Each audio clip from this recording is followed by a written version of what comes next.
Experience a progressive lens engineered with AI from Essilor, powered by individual measurements of your visual behavior. A lens personalized to you by an Essilor expert. Discover Verilux XR Track and enjoy instantly sharp vision in motion and seamless transitions from near to far. Find your local Essilor expert today at Essilor.com. You are tuned in to the FowlWeather Podcast, the forecast to your next successful hunt. Coming to you from the home office, Jack's Reef, New York. Corn is neither the solution nor the problem. This is the corn episode. We break it all down on this week's episode of the FowlWeather Podcast. Well, other than some youth and veterans hunts, the duck season has come to an end. There's a lot to reflect on, and in the coming month, the FowlWeather Podcast will give a summary of the season and how well our long-term forecast and expectations of the season worked out. We thank our every week listeners. You never missed a single migration forecast episode each Monday morning throughout season. You all are as ate up as me about ducks, duck biology, and duck migration. You knew where the ducks were at before the ducks knew where they were at. Think about that. You knew where the ducks were at before the ducks knew where they were at. Our dedicated weekly listeners picked the best days to hunt because the FowlWeather Podcast forecasts fresh ducks hot from the north. You shot the ducks from the north before they knew where they were at. I'm your host, Dr. Mike, coming to you from the home office in Jack's Reef. Duck season's over, and food plot planting plans for next year are upon us. Our food plots are 24/7, 365 days a year. That's what they do. I don't know, do you have deer every day in your food plots? Neither snow, nor rain, nor heat, nor gloom of night keeps these food plots from the swift completion of their appointed rounds to feed deer. You see what we did there? Yeah, we used that whole U.S. Postal Service theme. Anyway, it is a fact that our food plots are still feeding deer each night here at the farm in Jack's Reef, right? No matter snow nor rain. We've actually had a lot of rain this winter, but during that last cold that we felt towards the end of duck season for folks in the south, the deer finally hit our corn. So they fed through the soybean greens, the buckwheat, the sunflowers, the clover, then onto the hardened off soybeans and sorghum, then switched to winter peas, kale, and turnips. They've hit that corn, as I said. Now they're on to the dwarf Essex brassicas, and in the spring we hope the winter peas, kale, and dwarf Essex brassicas kind of power through the cold to provide some early spring greens 24/7, 365 days a year, as we aim to have deer visit us 365 days a year. We manage small acres, with good numbers of deer around us, so we aim to keep kind of doe and fawn brains thinking about our property as a destination throughout the entire year. We definitely harvest does. We even shoot fawns here and there. Those are both deer and kind of food management tools for us at the farm. But holding does and fawns near us and on us is also really a strong big buck shooting tool for us. It's going to sound like peanuts to some folks because we only manage about 14 acres directly, right? But we're still regularly super close or have harvested nice bucks, while also ensuring we're still filling freezers with does and fawns. And I'm going to say yes, also fawns, right? We typically really look to nab a fawn maybe once per year, usually not more than that. It's a great way to feed venison to kind of newbies and have them realize how good venison can really be. We also don't hate the tender meat ourselves, right? But also, if anything, deer densities in our neighborhood are just super high to the point that they can negatively affect their own nutrition on most years. So weeding out a bunch of does and fawns is seemingly never a problem. Maybe we save a few oak saplings in that process too, right? I'm not sure, but we don't shoot button bucks or billy bucks, as we call them. The bucks in general, and even the young bucks, get hit too hard anyway. So we're not looking at taking any first-year bucks, too. So we stick to older bucks, does, and fawn does really most of the time. Okay, enough about deer and deer food plots for now. Coming late winter and spring and continuing into spring, we're going to produce a bunch of episodes that focus on managing duck habitat, ways to manage your duck hole, to feed ducks and to shoot more ducks. But we'll also focus on how you can help make more ducks for next year, right? We should all be looking to find ways to make more ducks for next year. This week is the North American Duck Symposium, and I'm in Portland, Oregon, with 8 students presenting on a variety of topics, from weather severity indices for geese and diving ducks, to kind of game farm mallard genetics, to how we use feather samples from harvested ducks to determine where they were hatched, and energetic models for duck habitat management decision making. If you're interested in all the topics from across North America that will be presented, the program and information about talks can easily be found by Googling Duck Symposium 9, that is the number 9, Duck Symposium 9, and then click on Program. At the top of that page, there's another tab where you can get details about all the great talks that are going on. But point here is that the FowlWeather Podcast will be taking a week off from episodes after this, but we will be back in 2 weeks. In the meantime, you can catch up on previous episodes if you have not done so already. There's a bunch of good backlog stuff out there for you to listen to. But first, today's episode is dedicated to corn, and this probably won't be the last time we talk about corn. First and foremost, corn is king on the landscape in much of North America, but growing corn also has caused substantial habitat loss for waterfowl and other species. Corn also provides a large amount of nutrition, largely in the form of carbohydrates, but also protein, to wildlife, right? And that includes waterfowl. So it isn't as easy as corn is bad or corn is good. Corn is corn, and we should understand that it can be a tool for wildlife and waterfowl management, but also can negatively impact wildlife through habitat loss when acres are converted to corn. To a large degree, and certainly speaking in generalizations here, many wildlife biologists and conservationists have it in their head that corn is always bad and have removed it from their toolbox as an effective tool to put a massive amount of energy on the landscape in a small area to help meet the energy needs of, and in this case, waterfowl in smaller space over kind of a shorter period of time. This may not be apparent to everyone, but many wildlife management areas and national wildlife refuges are removing farming altogether from their toolbox. In my opinion, this is really the wrong approach, because the underlying theme there is that wildlife conservation and farming are not compatible. It acts like wildlife management areas and national wildlife refuges are islands that are going to save wildlife for all of us. It's really counter to what we're all taught. Rather, what happens on private lands is actually what impacts wildlife the most. Farming is not going away, and wildlife will find a way, and we will have to find a way in an increasingly farmed landscape to keep wildlife with us. So acting like farming and wildlife conservation are not compatible is like putting your head in the sand. These folks are really avoiding the fact that farming is not going anywhere. So why not use wildlife management areas and national wildlife refuges as examples of how farming and wildlife conservation can be compatible? But this is not what is happening in many locations. This episode is brought to you by Enterprise Mobility. From fleet management to flexible truck rentals to technology solutions, Enterprise Mobility helps businesses find the right mobility solutions so they can find new opportunities. Because if your business is on the road, they want to make sure it's on the road to success. Enterprise Mobility, moving you moves the world. Find your road at enterprisemobility.com.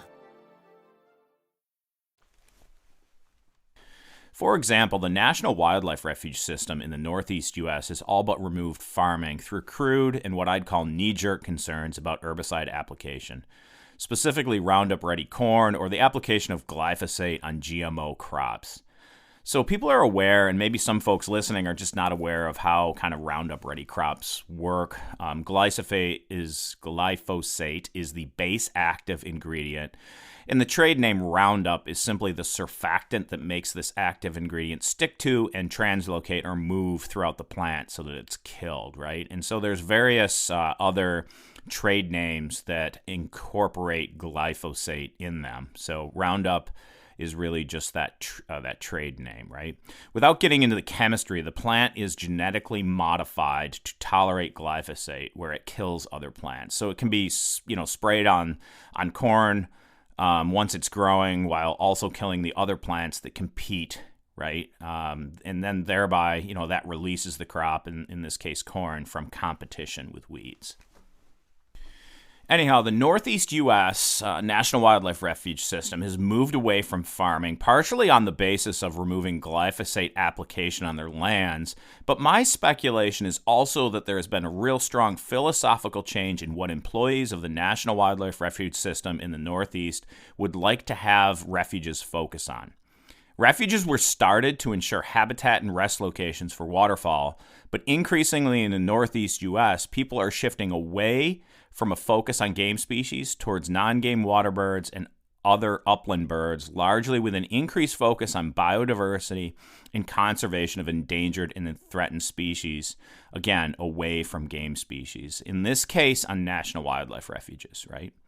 Removing farming from refuges is a way to move towards other species and away from managing for waterfowl. Not always the case, but certainly my speculation on why this general move has happened. This entire philosophical shift away from something we know how to do really well, waterfowl management, to something we are not entirely sure we can do at all, recovery of threatened and endangered species, is kind of another topic altogether. But I will reiterate that if people think they are going to save species on these islands of land, these wildlife management areas, and national wildlife refuges alone, they don't have their heads screwed on straight. Interestingly, the Southeast U.S. still uses farming as a major management tool on national wildlife refuges as a way to meet energy needs for non-breeding waterfowl during migration and winter. So certainly this is a regional policy in the Northeast U.S. that has gone completely off the rails.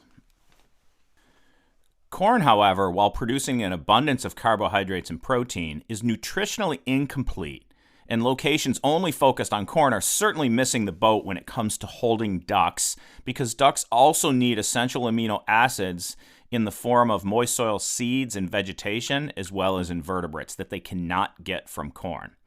Further, well-managed moist soil wetlands can and usually do produce more food for ducks than harvested cornfields, a lot more. Now, flooding unharvested corn is an entirely different beast altogether, and if not kind of predated by blackbirds and other critters, unharvested corn can certainly sometimes provide even more food than waterfowl can even eat in a season. A strong case of this is the private clubs in northwest Ohio along Lake Erie that it's estimated that they plant and flood enough corn to feed the migrant population of waterfowl something like 5 times over, right? So it's simply an arms race among clubs to see who can plant the most corn. The reality is that they are likely creating a situation where food is so dense that ducks simply sit out on Lake Erie bays all day and then fly into these cornfields at night to feed, likely actually reducing rather than enhancing hunting success. And, the telemetry data of watching how birds move during day and night actually shows this pattern. So you can actually have too much corn in places. But no one wants to abandon their corn with the fear that the other guy, the other club, will have more, and all the ducks, right? Luckily, there are clubs that practice moist soil management to meet the full nutritional needs of these ducks in that area, and they do tend to hold a good number of birds overall.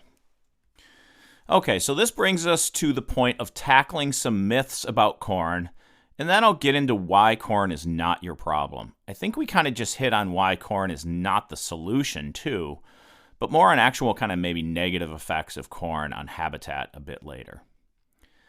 First of all, and this all comes from things we've heard through social media and otherwise, nobody amended the Migratory Bird Treaty Act, or MBTA, to allow for flooded corn.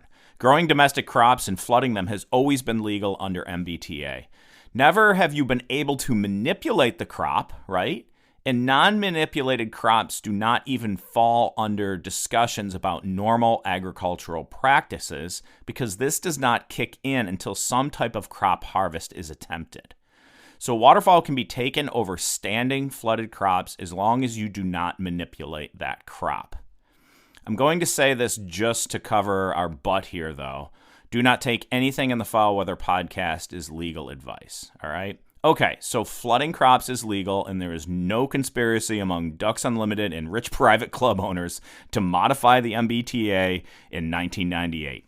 Didn't happen. Second, and if I sound like a crazy person, I'm not. I'm just literally debunking myths that are out there, right? National wildlife refuges north of you do not use ice eaters, nor does Ducks Unlimited fund those ice eaters for rich private clubs so that water can stay open in flooded crops.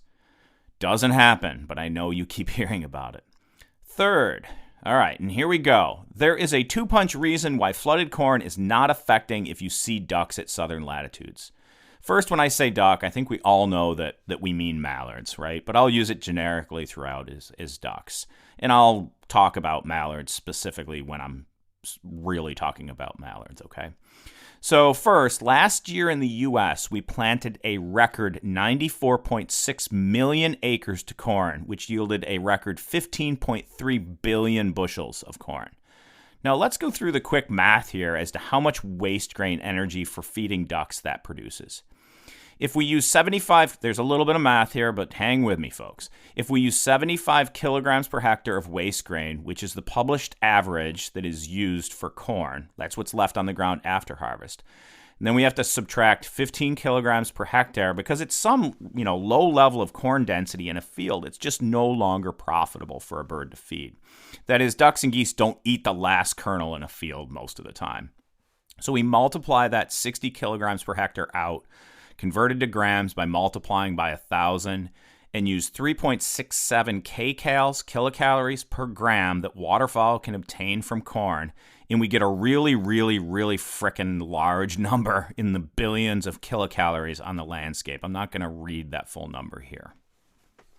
We then divide just by the energy needed by one duck for one day to sustain itself. And here I'm going to use the energy needed by a mallard, which on average is 356.8 kilocalories per day.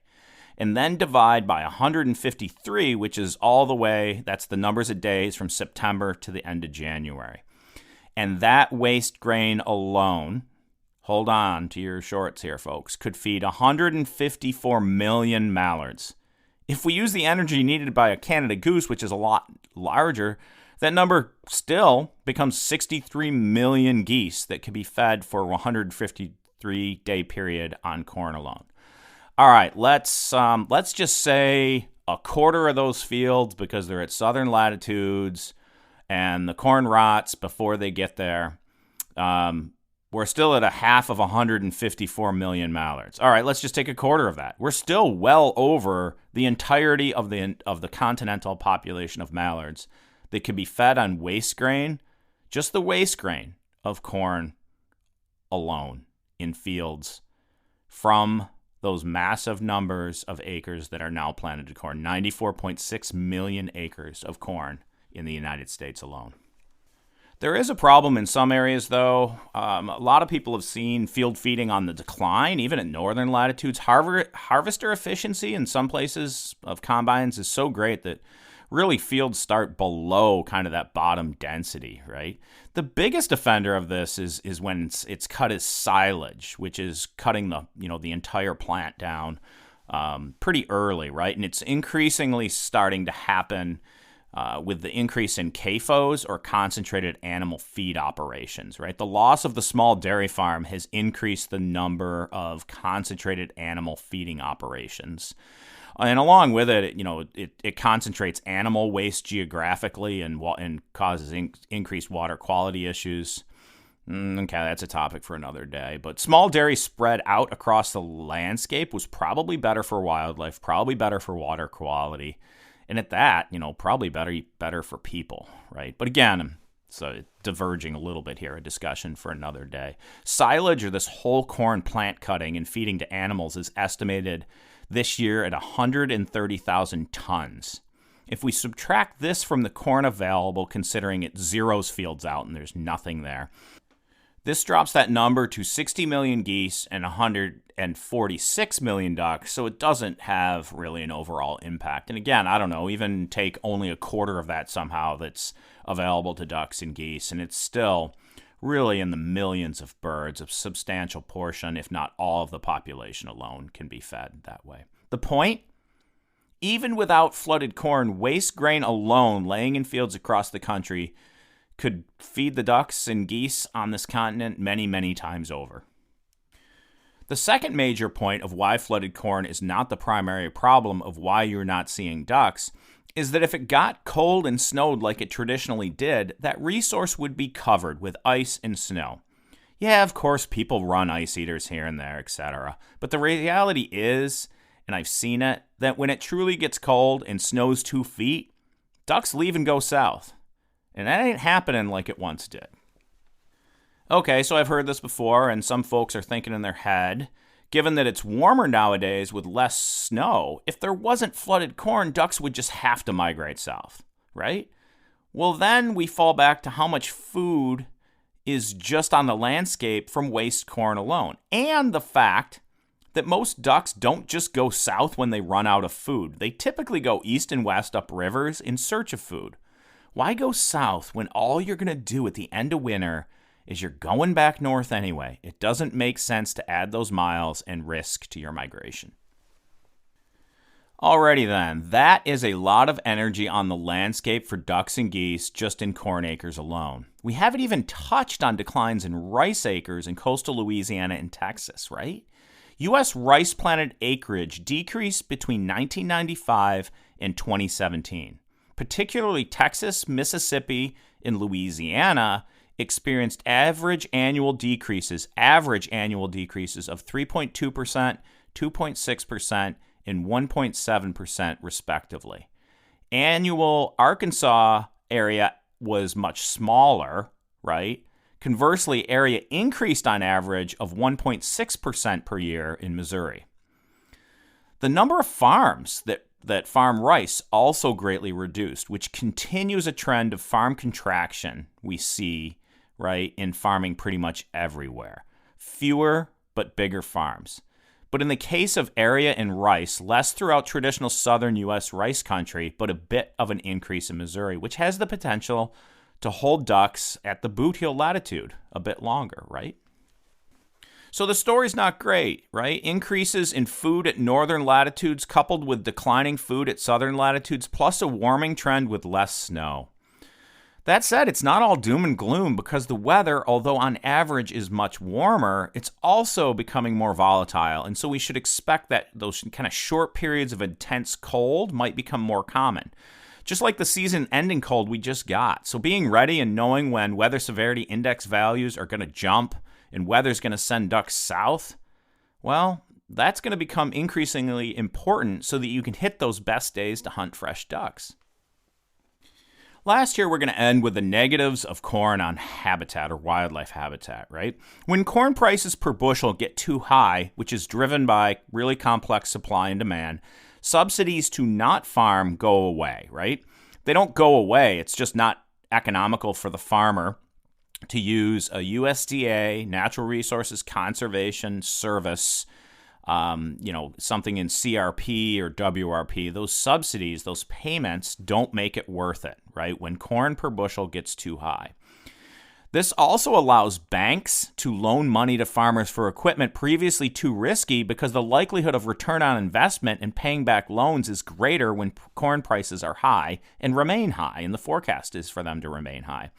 So during the last real boom in, this price per bushel of corn, a lot of rock pickers were able to make previously unfarmable native prairie, right? That is areas really important to nesting ducks. Well, it made that land farmable. And once converted, it's nearly impossible to ever get that native prairie back and the density of nesting ducks back. What drives these prices is complex, but certainly the ethanol craze has not helped. So let's tackle that one real quick and kind of, I'd say, superficially here. Taking a step back, think about this. We burn about 400 times the primary productivity of this planet in energy from oil alone every year. So thinking we can take plants to fuel our vehicles is absurd.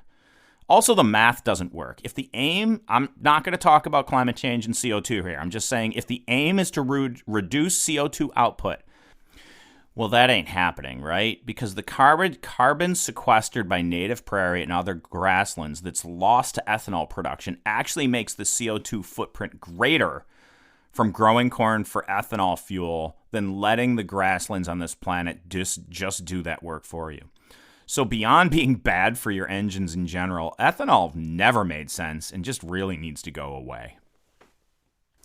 Second, most of us don't ask for corn byproducts in our food. So mostly what we have is a production machine that then finds ways to cram corn products into our food that we never specifically asked for, right? Maybe we did it through purchasing by looking for cheaper replacements, which corn can be, but we pay for it by these health problems for eating massive amounts of processed food later.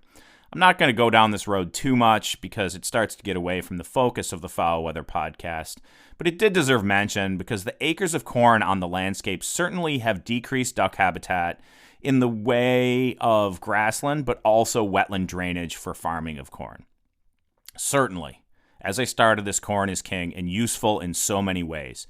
But we could also meter our acres to allocate some area, that's better for other important human uses. That, in my opinion, starts with removing, ethanol as an option and decreasing demand for corn through our own consumption decisions. In no way is that going to be the demise of corn in the landscape or as a staple for farmers in this country, nor should it. All right, so I hope you learned something today about corn's ups and downs for ducks, duck habitat, and duck hunting. As always, feel free to send your comments, rants, and hate mail to Dr. Mike at FowlWeather.co, and I'll do my best to respond and possibly incorporate your thoughts into later episodes of the Fowl Weather Podcast. We always really like to hear from our listeners. Spread the word about the Fowl Weather Podcast. We are an all-season duck hunting, duck population, duck habitat management, duck science, all duck, all-season podcast. Remember to share, follow, and rate us for free. We're on Spotify, Apple Podcasts, Facebook, and Instagram. We appreciate if you take the time to rate the Fowl Weather Podcast, and we thank you very, very much for your support. We are the forecast to your next successful hunt. Thanks for listening, and as always, may your skies be filled, and shoot straight, my friends.